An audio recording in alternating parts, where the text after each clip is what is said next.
Hi, I'm Rena, and welcome to Biopic, a podcast story.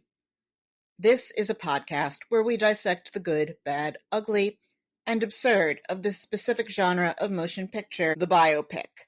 If you want to learn more about us, our scoring system, and how we choose movies, please check out our special introductory episode, Introduction, Who Are We and What Are We Doing? This is not one of our regularly scheduled weekly podcasts. It's an extra that we're throwing out there with some bits that we cut from episode 19 and starring Pancho Villa as himself. This is some of the material that we deemed to be irrelevant host banter, or cut for time and because it was digressive or repetitive. And starring Pancho Villa as himself remains one of our least downloaded episodes ever, but I cut this over the summer, so I thought I might as well release it. Some of this sounds without context, like we are having a conversation in non sequiturs.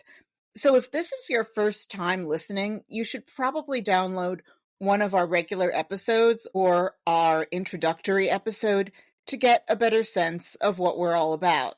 I would especially recommend anything from episode 10, Cobb, onwards, because it took a while to figure out the sound quality and the format. Enjoy!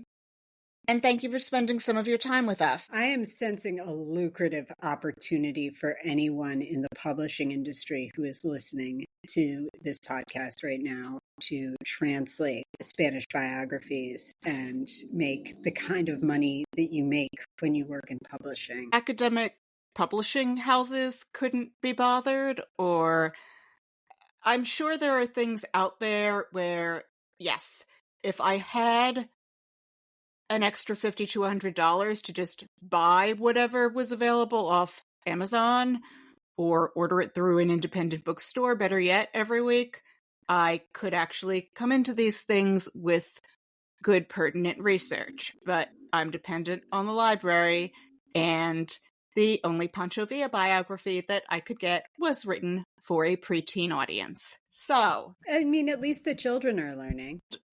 Oh, it wasn't on hold or anything, so I can't say they're actually reading. I was able to get it pretty quickly, so I assume they're not reading it. Well, school's out. It's a surprise element of this experience that I am sharing with you. There's Pancho, there's Evita. Who else was there? We talked a bit about James Brown's interred body. I don't know if that made the cut of that episode, but we did talk about the look and feel of his memorial services and his body lying in state at the Apollo. Yes, and then his body parts being used for paternity tests. Yeah, like after he was dead.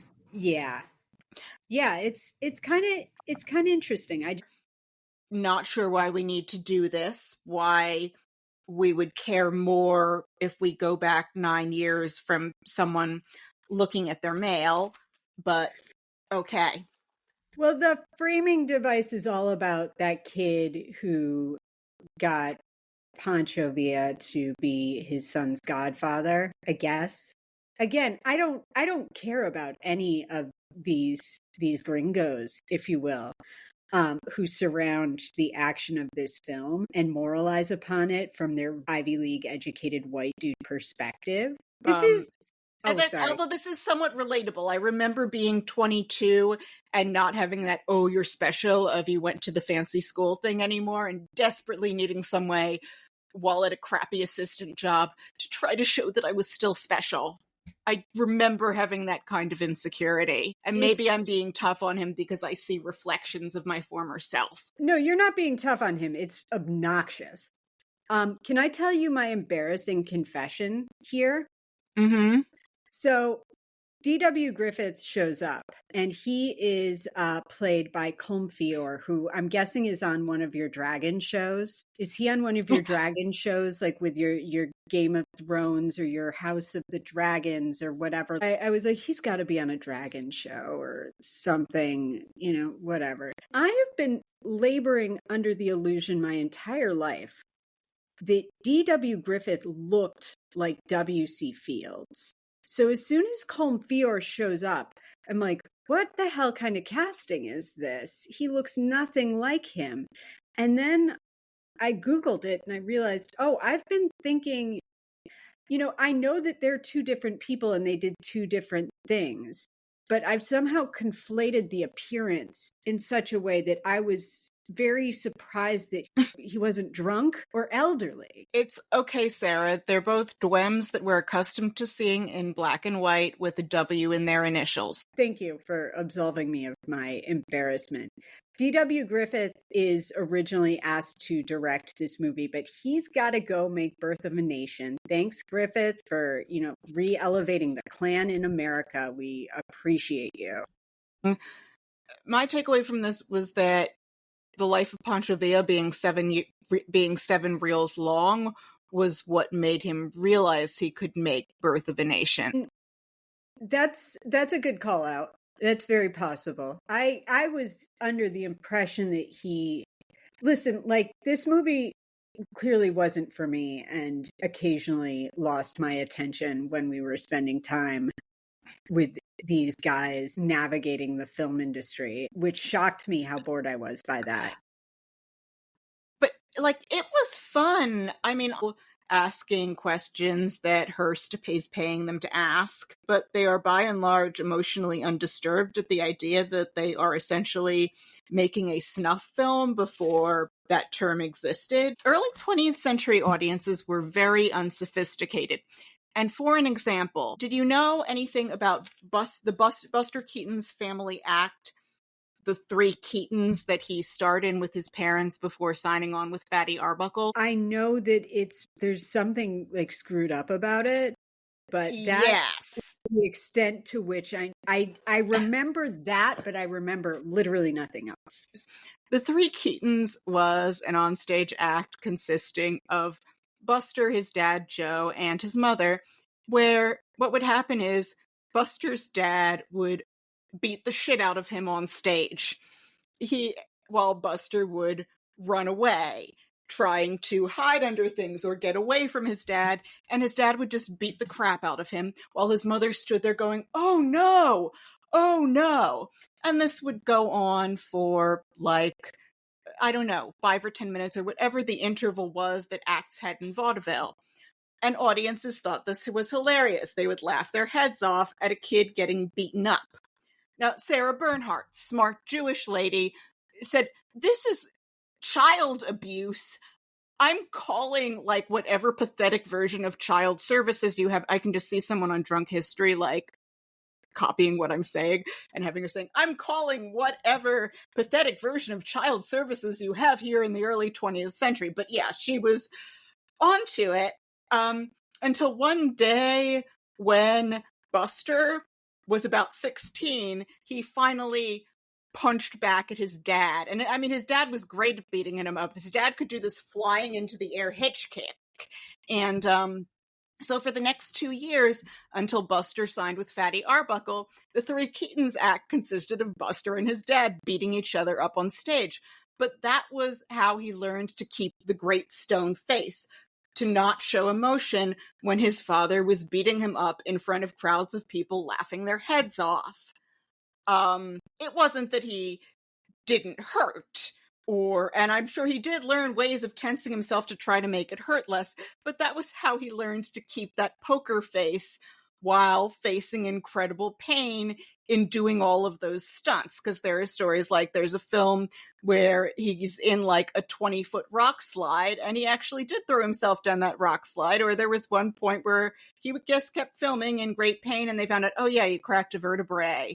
It was because that was how he'd learned to hold that face. But I'm telling this drawn out story as an example of this is how unsophisticated audiences work. If you watch a lot of reality TV, audiences are still super unsophisticated. I'd like to think that there's stuff where we'd be somewhat wiser to it. I don't know if a reality TV version of the Three Keatons would sell big these days. I really can't. We have it. Oh, great.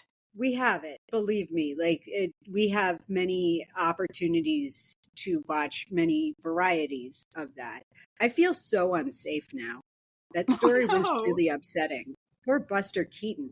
I mean, that explains some things about him. We watch people beat each other up on the regular now on television. I mean, I don't, but other people do.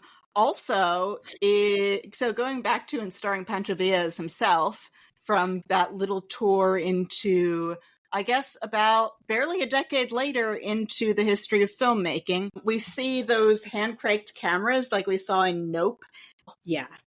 Well, there was that French guy. Do you remember that French guy who went to meet with Pol Pot and was all like, Pol Pot's the best? And 2 hours later, he was executed by Pol Pot. It's great. I want to see that in real time, and I want this to just be a comedy about what a dummy this guy is. Don't traffic yourself into revolutionary movements. It's not a great idea. That shit's complicated. I feel like that's a case of white guilt being fatal, and this is a case of like some British guy with a ranch who thinks that he's all like suave and badass with his scarf, discovering, no, these people think they have a right to my stuff, and oh, crud. I feel like we're forgetting there are so many sequences in this around Banderas that are so much fun. And those parts are, I don't know. This is like part of why I made a rule that I broke about we are not allowed to talk about the movie before we talk about it on the podcast. Because my first reaction was, this is a forgotten gem. And you were like, I don't like the white people and I have frustrations. And I was like, oh yeah, the white people are kind of a bummer. It's so, because it's like, I feel like when we do that, we pull each other toward a center of gravity that maybe we'd wind up with anyway on the, in making the averages, but we lose separate perspective in reminding each other of things we might not have noticed. He unintentionally reminds me of Joe Cotton's character in The Third Man. Oh, that's a good call. I don't think they meant it to be that way, because if they had, they would have called it better, that this guy is a cipher. That's actually a really good call. And they made him that way on purpose in that movie. But this is just, it feels like he's supposed to be entree, but he's not interesting enough. Time-wise, this movie came out while, yes, 9/11 had happened, but we're still in the glow of having won the Cold War. Why are you sentimentalizing John Reed when we're still in that space of time where we knew better than to romanticize a commie? I think it was, it was to help sort of flesh out the Thayer characters, such as it is. But I'm gonna always roll my eyes at John Reed, because John Reed's always gonna make me think of Warren Beatty, who is as insufferable as a communist. I was reminded watching this because I was thinking, like, do I dislike John Reed because I dislike Warren Beatty? And then I stopped caring about it because I was just like, I don't care about either of these people. There were just so many other ways that you could have entered this movie and spent more time with some of these delightful little performances. Right. Like, I don't care about, wait a minute. He, not only did he have this brilliant idea, he had nepotism going for him. Why does this person disappear then? Is it because he has this disillusionment? And really, I don't care, but there was so much else going on here that was fun and intriguing and original, even. Yeah. In the idea of, let's tell this story of the infancy of filmmaking and how many of the stereotypes that we have are born, and the nature of war and how modern humans view violence. There's something so interesting, too, about the fact that this was some of our earliest film propaganda that would be attached along with Birth of a Nation, where you see the power of filmmaking and what it's capable of in terms of telling a story. And that's interesting. I feel like the movie just didn't find a way to stick the landing. Yeah, but remember that line from our favorite racist Woodrow Wilson about that movie, Birth of a Nation, where he said, this is history writ with lightning. Of course he said that. Yeah, this is like the beginning of big storytelling. Yeah, so for acting and casting, I gave it an 8 because I'm normally very good about chipping off for people, but there were too many good, fun performances, cameo to lead sized, that were so memorable. And also, if you want to think, there's like 5 years between Gia and this, and if you look at how the scope and sophistication and ambition of HBO's filmmaking had blossomed since then, I think this is very good evidence. They make great use of the huge budget that they have. But there were still Civil War veterans all over the place at the start of filmmaking. Like, the first biopics of Abe Lincoln came out around this time, but the people watching that, some of them might have seen, like, there would have been people who could tell that actor, this is what I saw Lincoln from a distance, I heard Lincoln give a talk, this is what it was like. Isn't that wild? Yeah.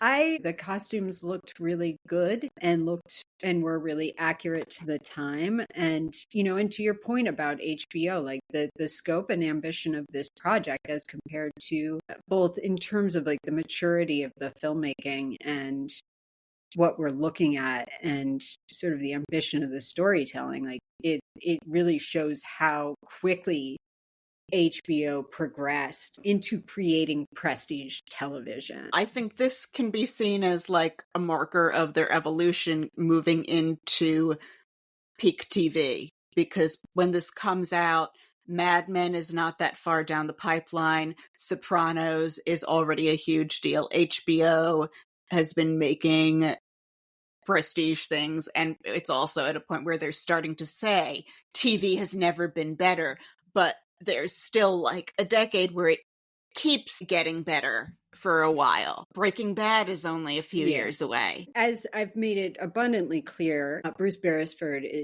is not my cup of tea, but he is a prestige filmmaker. And to bring him into television at this point in time is a big deal. To bring Larry Gelbart, who, while he did write TV, he also wrote a lot of movies, and big movies. To bring him in to write a television movie is a giant sea change. Like, this is. I think this was Larry Gelbart's last project, if you look at his listings. So that was another thing I loved about the idea of this, is that he picks this project that goes back to the very beginning, but tells how all of these ideas that we have about it are there from the get-go. Yeah. I mean, it's like last week with Gotti, where I'm like, the criminal shouldn't be telling the criminal lawyer about Rico.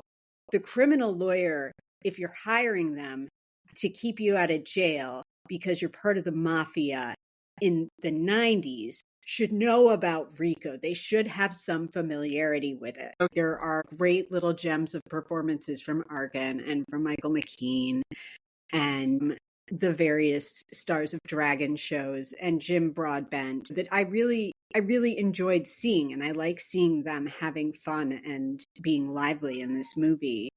And certainly, like, Banderas made it sing and made the role sing, and I thought that he was wonderful. So yeah, I think, like, straight down the middle.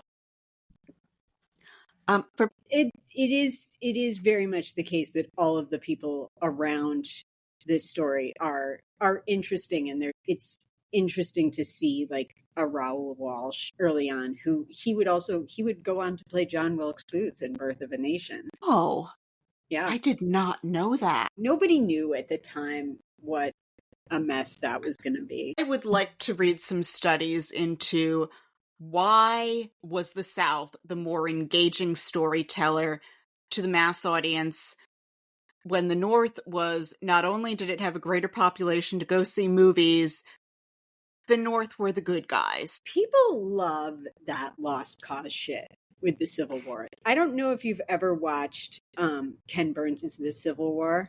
I'm sure you have. I know the answer to that. You've watched that. You're smart. But is it Shelby Foote, the historian?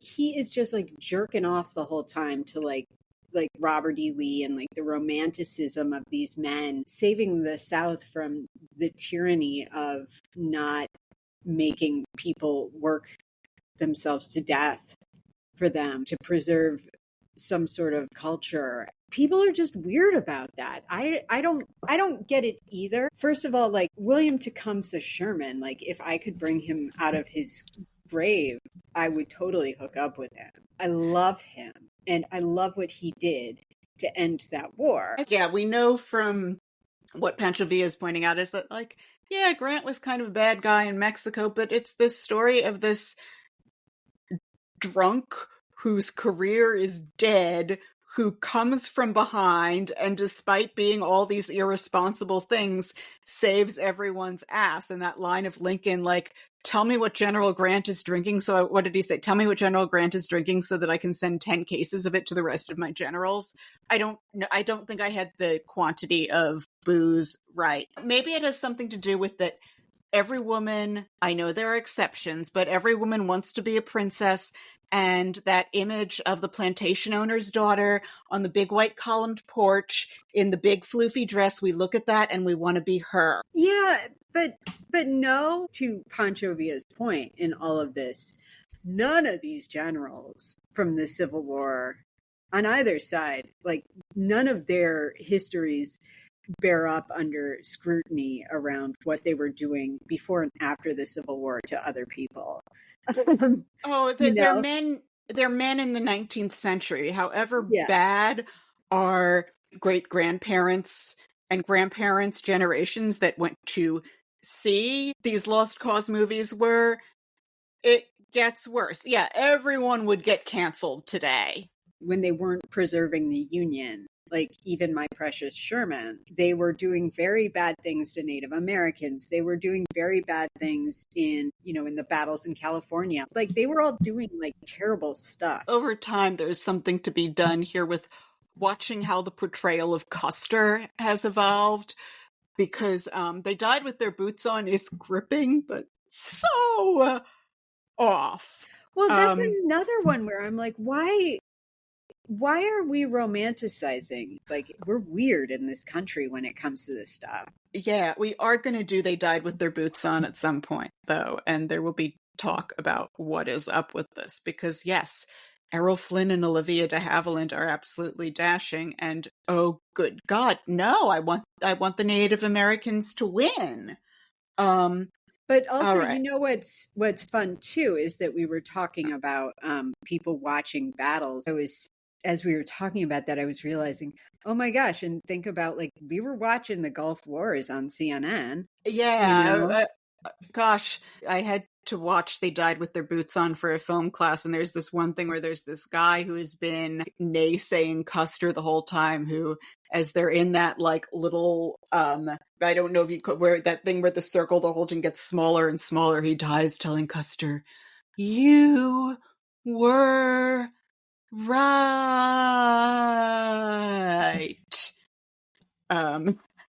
That's like it still gets you on your wavelength, that movie. That I enjoyed that. A good story is a good story. I haven't seen that, but I'm sure that the way they frame it is these horrible Indians were just murdering people for getting on their land, and how dare they? It's been a long time since I've seen it, but I guess it is on our list of like 500 different movies or so, so I'm sure we'll get to it sometime in the next 10 years. Yes. I'm personally very excited to see Reagan get one over on that evil Dalton Trumbo, and then for Reagan to get one over on that horrible villain Jimmy Carter. Just all these bad people that he vanquished against all odds. I'm excited to bear witness, and I'm excited to have a conversation about Dennis Quaid's assertion that Facebook isn't advertising the movie because they're afraid of it. I don't know how I'm going to get through this movie. I think you may wind up taking all the notes, because I'm going to curl up in a fetal position in the very empty theater on the floor with my fingers in my ears and my eyes shut to make it go away. I have a question. I have another prediction to ask you or speculate about, and I'm wondering if this will be the case. Do you think we will be alone in the theater? If we aren't, I'm curious as to who else could possibly be there. I don't know if it's possible to watch it at one of the places where there are people who yell at the screen, because I could get into some screen yelling. Oh, God. The days of the Court 12, like, I'm so sad that is gone. It's gone? Court Street 12, yeah, they closed. No. I know. That would have, listen, if I had a choice as to where we were going to see Reagan, that was it. I guess it's not, I mean, it's probably not playing at the Magic Johnson cinemas. We can certainly check. Although that is like so far from where we live, though, and such a long trip both ways. We can see if it's playing out in Bay Ridge, and I can drive us. Interesting. Yeah. But is Bay Ridge a place where people yell at the screen? I feel like it's more likely than they would at like an Alamo Draft House. What we really want is to get this over with after work on Friday so we can talk about it on Saturday, and then I want to never think about it again. I want to vomit. I am looking forward to this less than any other movie we have ever talked about. I was excited to watch The Conqueror. I had a 3-day weekend once years ago where I finally got around to watching The Day After, miniseries about nuclear war, the Friday afternoon of that 3-day weekend, and it really put a damper on the weekend, and I'm wondering if this is going to do the same. Well, that was the 9th edition of Irrelevant Host Banter. And starring Pancho Villa as himself is sort of forgotten, but it has a terrific performance from Antonio Banderas, and about half of the supporting cast is very good. It's streaming on Max, so it's well worth checking out if you have Max. If you liked the show, please leave us a 5-star rating and subscribe to us on iTunes, Spotify, or wherever you get your podcasts, and tell a friend, or better yet, plural friends, and share us on social media. We hear it helps. You can follow us on Instagram, where we have visual aids from our episodes.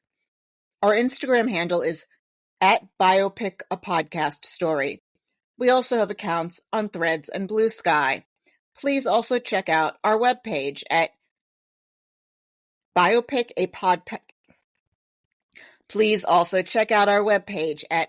biopicapodcaststory.podbean.com to see the official episode ratings for all of the movies that we've done so far.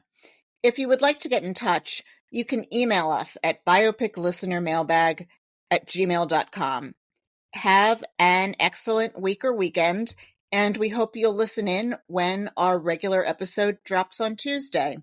And good night to the earnest and the cynical.